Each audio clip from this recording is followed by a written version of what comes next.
What's going on, YouTube world? Back again, tackling some questions. First one we got, what to do when you're in a dating situation and you have a partner with how much time you put into your craft. Okay, so first thing it would be is, okay, because I've been through this before too, and there's a way that I handle it now, but that takes a little bit of some, history with dealing with this problem.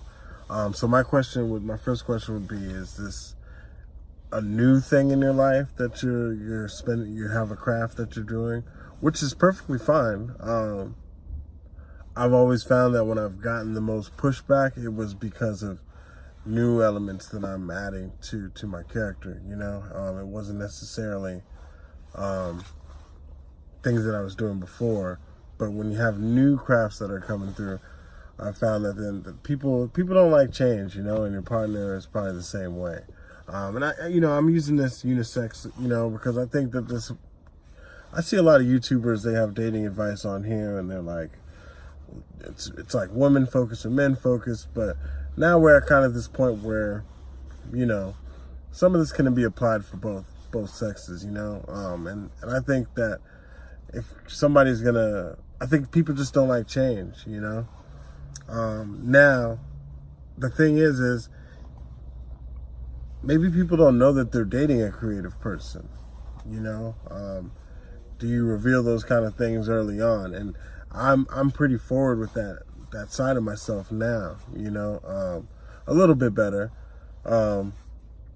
Whereas before it was like, oh, well, I'm trying this, I'm getting into that. And then now it's like, no, I do this, and that. I might have to be here, and here at some point in the year or something, and they're kind of just already ready for that and meeting into somebody with that lifestyle. Whereas before, when I was just going to school and doing the job, to bring in something like producing music, which was one of the examples.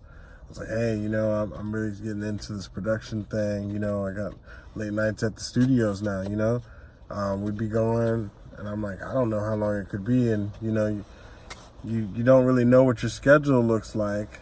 And so they have this idea of like how much time they have allotted to your life, and it starts to change, But and the reality of it is, in adulting, it gets like that anyway. People go through changes and things, and just because you have a lot of time to spend with somebody right now or something doesn't mean it's always going to be that way. So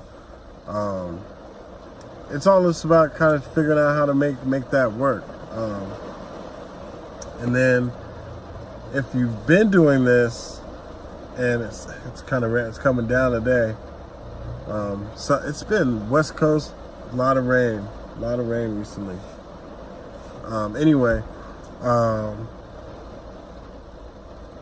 if you've had a craft and he or she is just unsupportive of it, then you gotta read on things like that a little earlier on, and you probably just have somebody who's kind of toxic for your environment in your circle, because anybody that is healthy and whole, they're gonna want you to do something that you find in your heart that you should be successful at. They're not gonna try to tear you down, and it's not about them at all. So it shouldn't be any way of them wanting to step in if you feel like you need to produce music videos and you're learning the tools and you're making progress, and that's taking more of your time. But you see an end game and a result of what that time is going to bring you. And, if that person's going to be on board, it shouldn't be a thing where they're going to be upset. But that takes a lot of maturity.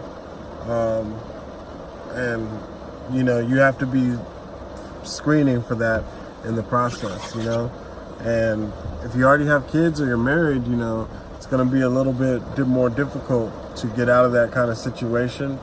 But personally, I think that's something, it should be a priority.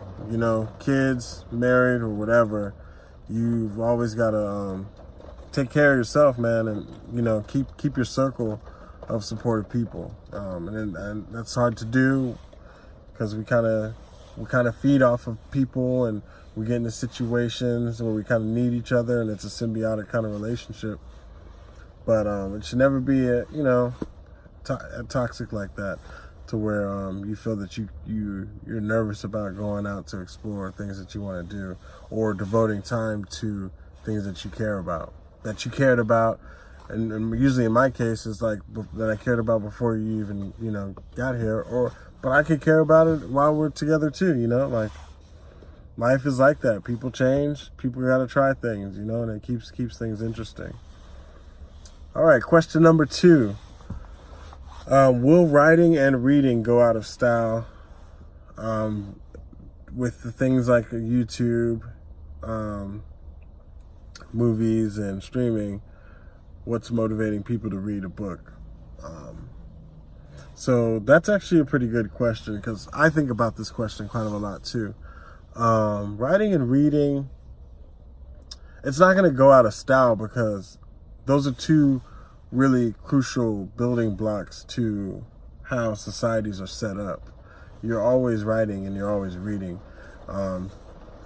Think about it, you know, you go out to a restaurant, you're writing the tip, or, you know, the total of your credit card charge. You're writing your name, your signature, you know, you're filling out applications, you're writing emails, you're doing this. So writing is never going to go out of style. It's just, where is the writing being housed? In books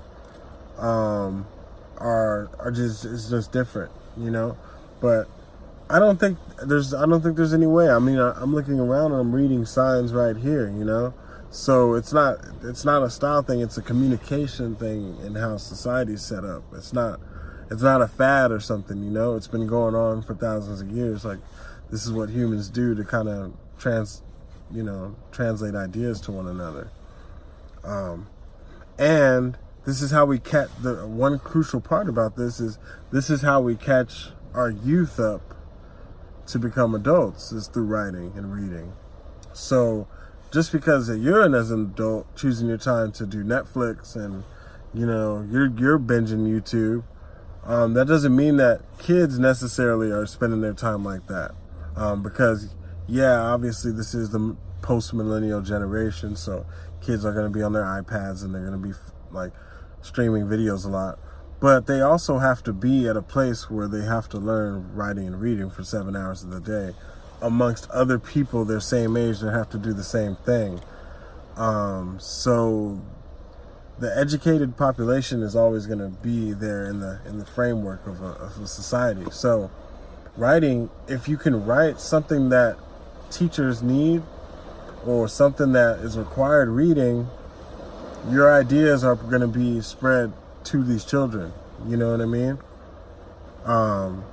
Because that's the medium that we're doing it right now. Yeah, being a YouTuber or something, you can have a little bit of popularity too. But really, it's writing big works and things that people have to learn. You know, think about the guy that wrote Pete the Cat, you know, or something. Maybe you guys don't even know what it is. I worked with kids a lot, so, you know, I know all these. I observed how much writing is and reading is part of their lives, you know, and it's like, no, it's never gonna go out of style. But definitely, books for adults are kind of changing, but you know, even in their teens, they're still reading stuff, you know. I came across Go Ask Alice when I was like 12. And I came across it because, well, hey, that's what we're kind of been reading in class. We're starting to evolve into more of these social commentary stories, rather than in 4th grade when it was like you read stories about like a Native American tribe or something, or some kind of time period that you're not really familiar with. But by 5th and 6th grade, you can kind of come across some pretty engaging stuff on your reading list at school, you know? Yeah, a few really crazy stories I read when I was young. And I was one of those kids that enjoyed reading, you know, because it is kind of a strong imagination kind of building activity, you know? It keeps you kind of busy. And it's kind of oddly social, you know, to do it too. So you're reading conversations, you're doing that. But anyway, I remember I was about 12 when I read Go Ask Alice, and it really like I wouldn't have came across it if I wasn't coming across this syllabus in my, you know, my 5th and 6th grade class that had more edgier stuff to start reading and stuff. I'm not saying my teacher gave it to me, but it was kind of like we were maybe a few away. You know, we had to read things like Anne Frank, 3rd or 4th grade, you know? You kidding me? A Jewish family in the World War II, having to hide in the attic. Like, you think you would discover that on your own? You know? Nah. Schools are definitely putting out ideas, and we're always going to have young people that are hungry for new ideas. And they're going to be right there on the edge of the thinking, the modern day thinking. You know? I bet y'all didn't even think about looking at school like that. But it really is, we're lucky in America that we got free schooling, and anywhere that you got free schooling, that your society makes it an important thing is, you're lucky, you know? Because these are the things that we do to build these ideas. So that ain't going out of style.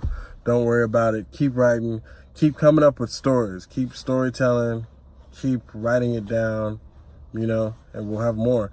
All right, stay tuned.